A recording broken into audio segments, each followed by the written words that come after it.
আসসালামু আলাইকুম গাইস, কেমন আছেন সবাই? আশা করি সবাই অনেক ভালো আছেন। তো আজকে রবিবার, আমার ছুটির দিন।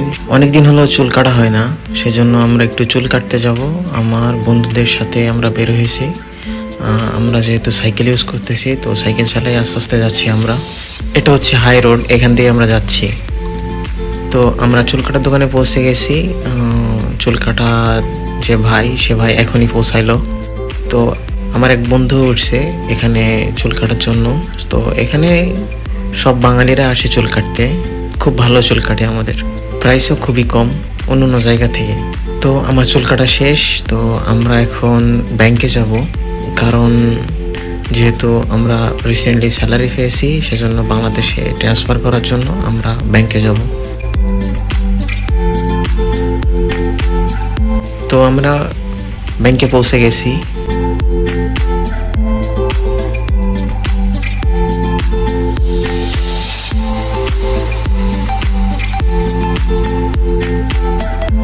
আমাদের টাকা ট্রান্সফার করা শেষ।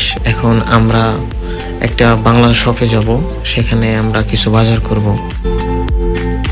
তো আমি বাংলা দোকানে পৌঁছে গেছি। তো এরকম বাংলা দোকান মালয়েশিয়াতে হাজার হাজার লাখ লাখ আছে, অলিতে গলিতে সব জায়গায় আপনারা দেখতে পাবেন।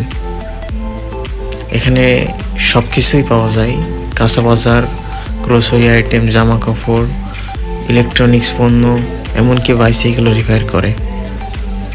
তো এখান থেকে আমাদের কেনা হলো মাছ, মুরগির মাংস, তেলাপিয়া মাছ যেটা আর কি, আর মুরগির মাংস। তো দাম বাংলাদেশ থেকে এখানে একটু বেশি, কারণ মুরগির মাংস এবং তেলাপিয়া মাছের প্রচুর দাম এখানে।